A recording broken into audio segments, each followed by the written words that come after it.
Hey, how's it going, guys? So Caleb here again. Thank you for checking in. And in this video, I want to talk about setting a goal and having a dream is very important.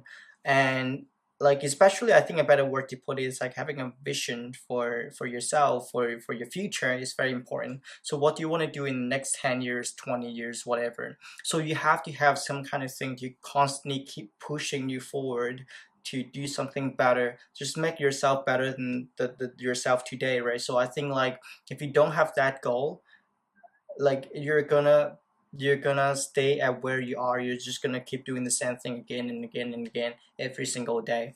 So having a goal and vision is very important.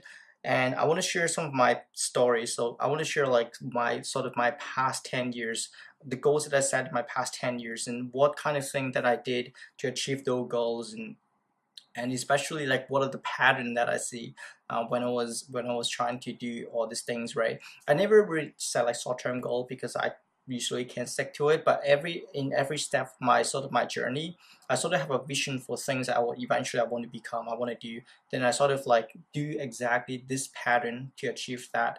So the four patterns that I think it is when you're thinking about vision is you always have a dream first. So let's say when you see a person driving a car, and you think the thing he does is like very it's helping out other people, or I don't know, like it could be driving a car, it could be like swimmer, like they're very successful. So you have sort of a notion, sort of thing that in your head that these are the things eventually I want to achieve, I want to become, or maybe just become like very rich, right? It could be. So these are the things that I want to become eventually. Doesn't matter when, I just want to get that, right? So you have a dream.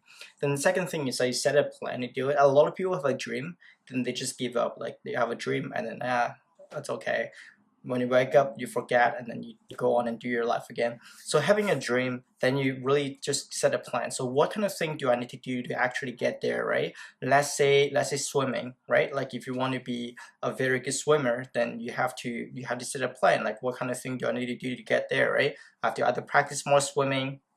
Let's say if you want to be a designer, I have to learn the design thing, I have to set a plan. So you have a plan. Then the second step is definitely you have a plan, you have a goal, and then you have a plan, and then you have to do some kind of thing to kind of acquire the skill. So you have a plan, I want to become that in like 10 years. Then you acquire the skill, right? Because like usually if you have a dream, if you have the skill, you can already do that. Then it's usually not very far, right? But usually you have to acquire some kind of skill, right? So let's say right now if you want to be a successful graphic designer, then you have to study, like learn how to design, right? Either you go to school or you do what I say in the other video, learning by yourself and all this, right? Then you have a goal, you have a plan, you have acquired the skill, and then after you acquire this kind of skill, let's say for a year after, then you apply those skills to actual things, so you actually get on and do it. Would you be successful later on eventually after step 4?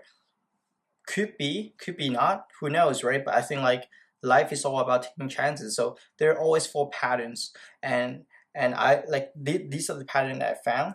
And now I want to get into like what kind of thing that I have in my past 10 years, and what kind of thing that I did to get to where I am today. So the first turning point, four big goals, dreams, vision that I had in the past 10 years. So the first one is learning English. So I used to be like horrible in English. I used to not know any English at all, like very basic English, nothing, zero, when I was in high school, right? So graduating high school, I had a vision in my head that, hey, eventually I want to be able to understand what other people are talking about. I want to understand things that are not just in Chinese, but in other languages. And I think English is the language, that kind of universal language you can talk to everybody. So I want to be able to talk to somebody else other than my own people, right?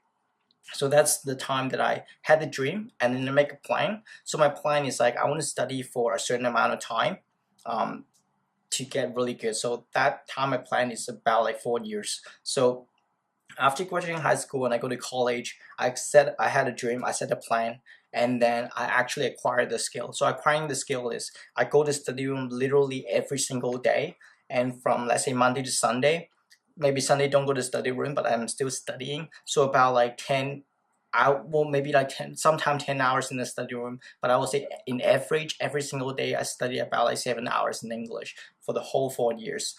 So that's the time that I really try my best to acquire that skill, right? So then like when I acquire the skill, eventually I take action, right? So after I acquire the skill, you have to do something, take action, right? So the action I take is to move to Vancouver. That's the action I take after 4 years of studying really hard, right? So I moved to Vancouver, then that's the biggest turning point in my life. So I moved to Vancouver, then it start to my second vision, second goal.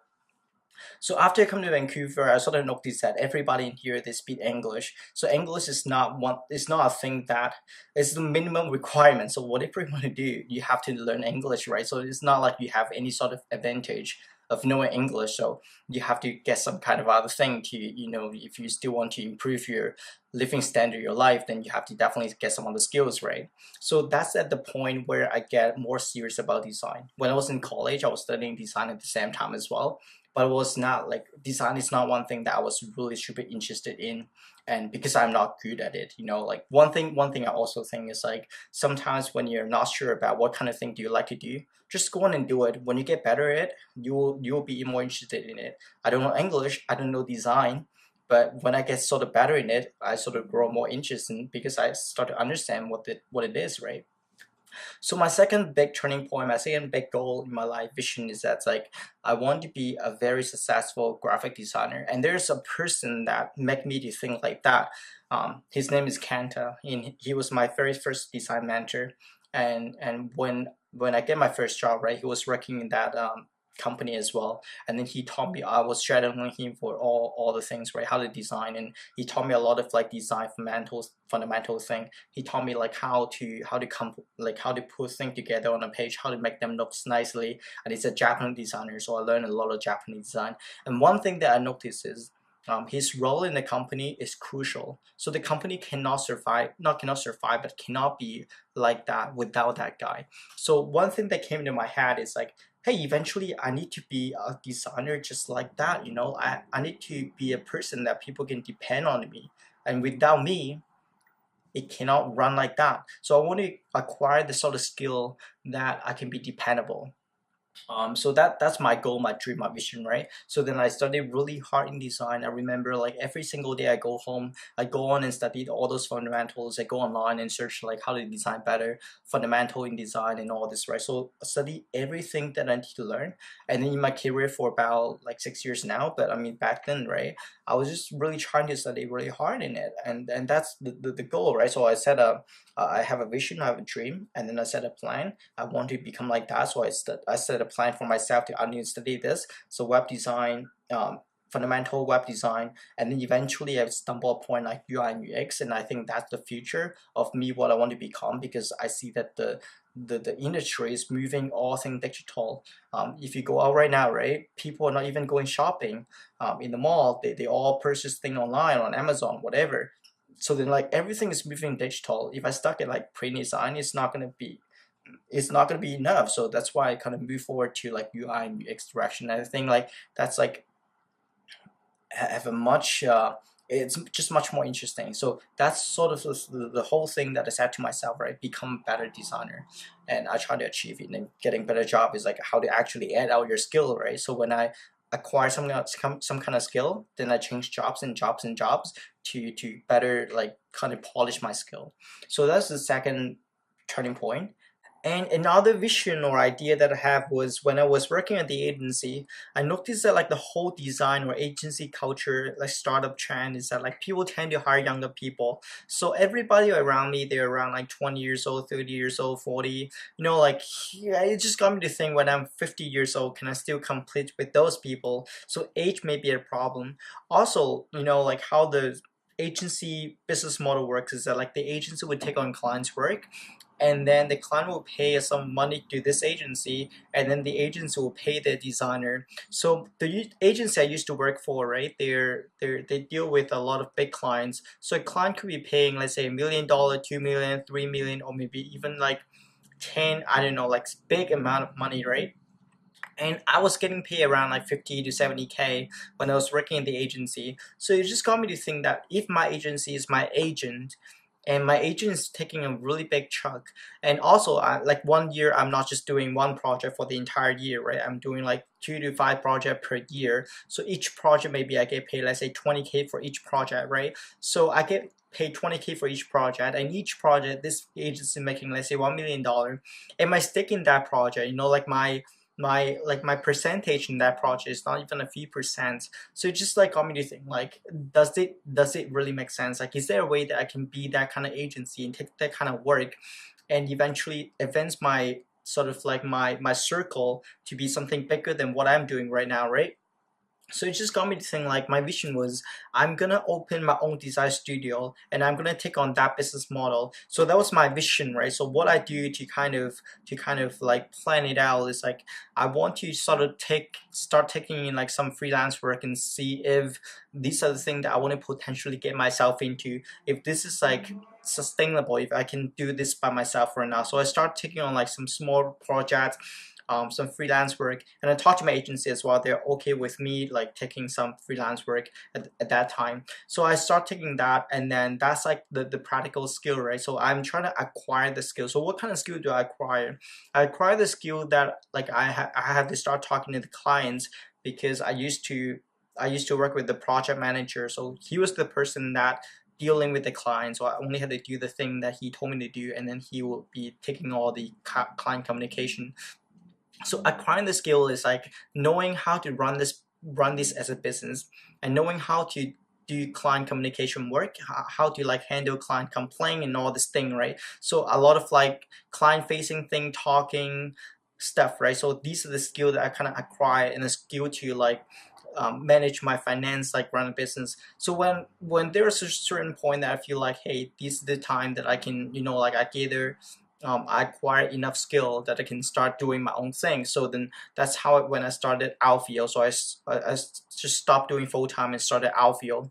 So that was like the third kind of biggest turning point in my life, or my vision to kind of do my design studio, right?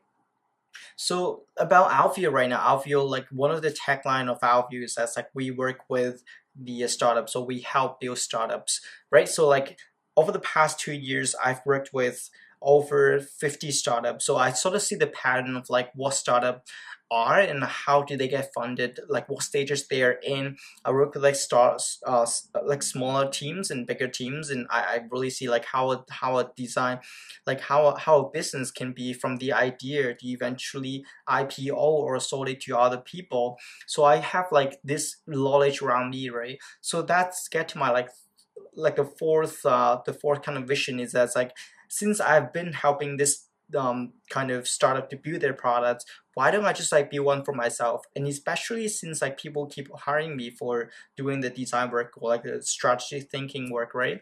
I thought that like maybe I can do the same thing for myself as well. So my fourth vision is that like right now I want to start my startup business and just do what I help the clients to do. So my planning phase is like what kind of ideas I'm going to work on, right? So I have this vision, I want to start a startups, what kind of thing I'm going to work on. So then like I thought about like what I do as well. Like I am a swimming instructor, part-time, and I talk about it in my previous video as well. So I thought like how can I help myself to do a better job in that? Like how can I help other people that want to share their skills and knowledge to other people? So then like I thought about maybe there's a way for people to better share their knowledge and skills, and like for people to get fined as well. So then I started Clascity. So that's the thing that I'm working on right now. But like the technical skill that I acquire, so like the planning phase and then the acquiring skill phase is when I'm working with these clients, right? I understand their problem, I understand how to solve that problems, and classically has some problems as well. And based on my experience for the past 2 years working with a bunch of other people, I sort of know the pattern, I sort of know like how to design better. So these are the skills that I can apply back to Classity. So the actionable is start doing Classity, like start designing the entire platform and start coding it out, right? So that's the whole thing. And right now, eventually, you can ask me like, so after you take action, can you guarantee that it's going to be successful? No, I cannot. Like nobody can guarantee anything when you're venture out to decide something new, right? But I would say, as I mentioned earlier in the video as well, I think that like life is all about taking chances. So if you have the vision, you're gonna have to, you know, like do something to actually make it work, to just do whatever to try it out. If you don't try it out, your chances of success is basically zero. But if you try something, then at least you have some chance to succeed. So that's what I would say about the whole, like that's the whole concept about this video. Taking the vision, planning what you want to do to achieve that, and then acquiring the skill that needed to achieve your goal, and then to take action to actually do it. And the results, don't worry about the result, just enjoy the process of like getting into there and then eventually doing it. That's very fulfilling. So that's all for this video. If you like the stuff that I talk about, I plan to make a lot of sort of like this kind of motivational video to kind of push people to do something that you're not currently doing today, and eventually potentially can help you to achieve a better goal, or have a better like vision or career plan in your life. Especially I share a lot of things about design as well. But if you like the content I talk about, subscribe to this channel, and if you like this video, give you a thumbs up, and I'll talk to you guys next time. Cheers.